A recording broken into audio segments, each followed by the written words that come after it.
어떤 방식으로 평화와 행복을 얻고 있습니까? 말씀 살펴보기.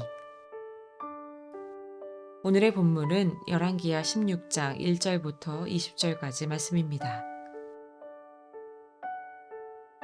르말랴의 아들 베가 17년에 유다 왕 요담의 아들 아하스가 다스리기 시작했습니다. 아하스는 20세의 왕이 되었고 예루살렘에서 16년 동안 다스렸습니다. 아하스는 그 조상 다윗과 달리 그의 하나님 여호와 보시기에 올바른 일을 하지 못했습니다. 아하스는 이스라엘 왕들의 길을 그대로 따라했고 여호와께서 이스라엘 자손들 앞에서 쫓아내신 민족들의 혐오스러운 일을 본받아 자기 아들을 불 속으로 지나가기까지 했습니다. 그는 산당과 산꼭대기와 푸른 나무 아래에서 제사하고 분향했습니다.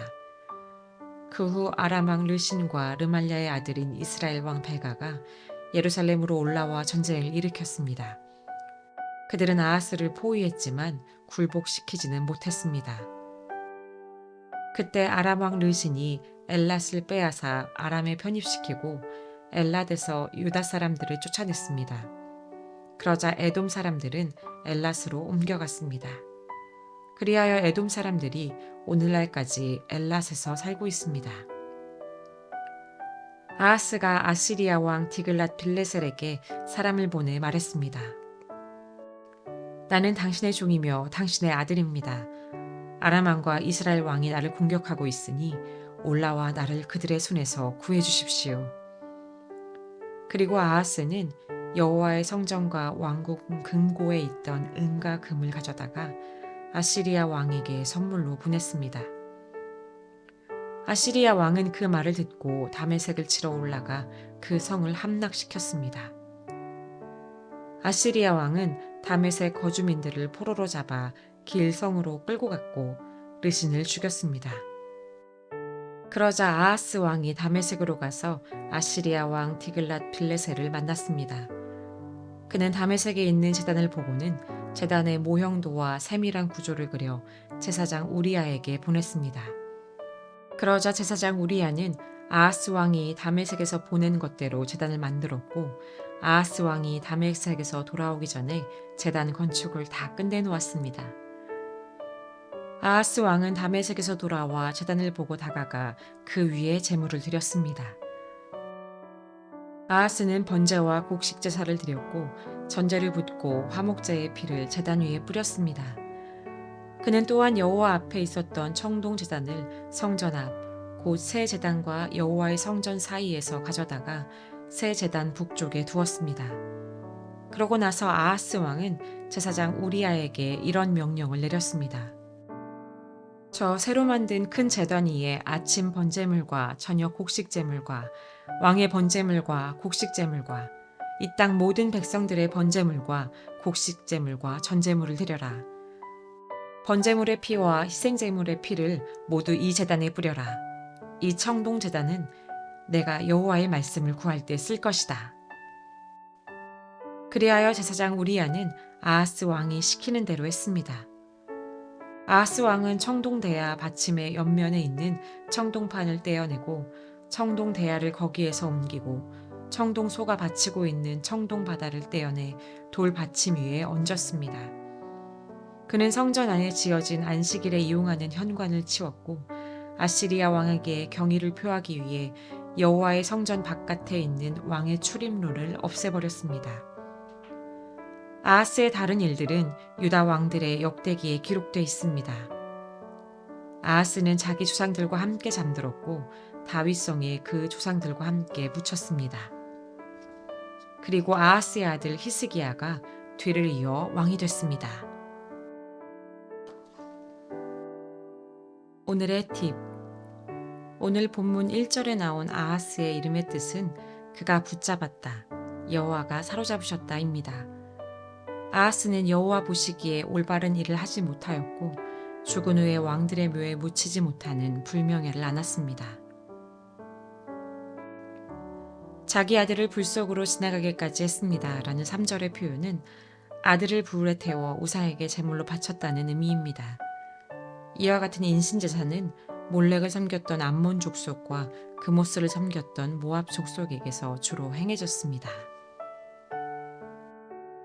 말씀 이해하기. 오늘 본문은 남유다의 12번째 왕 아하스에 관한 내용입니다. 그의 선왕이었던 요아스, 아마샤, 우시야, 요담 4명의 왕은 비록 산당은 없애지 않았지만 여호와 보시기에 올바르게 행동했습니다. 그러나 아하스는 여호와 하나님 보시기에 올바른 일을 행하지 못합니다. 그가 자신의 평화와 행복을 위해 행했던 악행은 다음과 같습니다. 첫째, 하나님을 버리고 북왕국 왕들의 길을 따라 우상을 숭배하고 심지어 자식을 불태워 제물로 바칩니다. 이 일은 가나안의 신들을 연구하지도 말고 그들의 방식으로 여호와를 섬기지도 말라는 말씀을 어긴 것입니다. 둘째, 하나님보다 사람을 더 의지했을 뿐 아니라 더 나아가 하나님의 도움을 거절합니다. 주전 734년부터 732년 아람 왕 북이스라엘 연합군이 남유다를 공격해 아하스와 백성의 마음이 마치 숲속의 나무들이 바람 앞에서 흔들리듯 떨리는 일이 벌어집니다.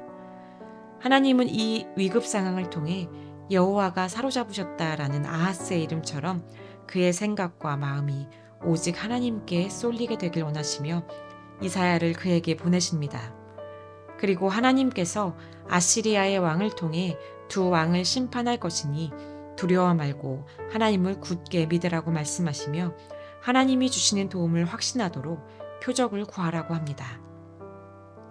그러나 아하스는 하나님께 표적을 구하지 않고 아시리아의 디글랏 필레셀 3세에게 도움을 요청합니다. 이를 통해 아하스는 아람과 북이스라엘의 위협에서는 벗어났지만 이제는 디글랏 필레셀 3세에게 괴롭힘을 당하며 어떤 도움도 받지 못합니다. 셋째, 하나님의 성전을 강대국의 비위에 맞춰 개조합니다. 아시리아의 지배는 정치를 넘어 종교 영역에까지 영향을 미칩니다.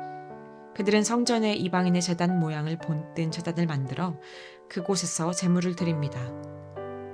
그는 청동바다를 변형하고 안식일에 이용하는 현관을 치우고 아시리아 왕에게 경의를 표하기 위해 성전 바깥에 있는 왕의 출입로도 없애버립니다.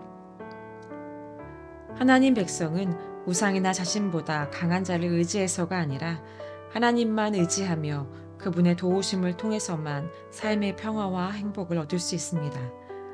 그리고 하나님께 드리는 예배는 세상의 방식을 따르는 것이 아니라 오직 하나님께서 원하시는 방식에 따라 이루어져야 합니다.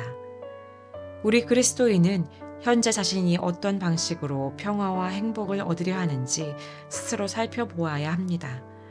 그리고 우리의 삶에서 평화와 행복의 근원은 오직 하나님이심을 고백하고 주님을 의뢰하며 그분의 방식으로 예배하는 삶을 살아야 합니다. 말씀 따라 살아가기. 당신이 평화와 행복을 얻기 위해 의지하고 있는 대상은 누구입니까? 당신이 평화와 행복을 누리기 위해 해왔던 행동은 무엇입니까? 당신이 해결해야 할 문제가 있다면 하나님께 맡기십시오. 그리고 기도하며 그분의 방식을 따라 행하여 보세요. 말씀대로 기도하기.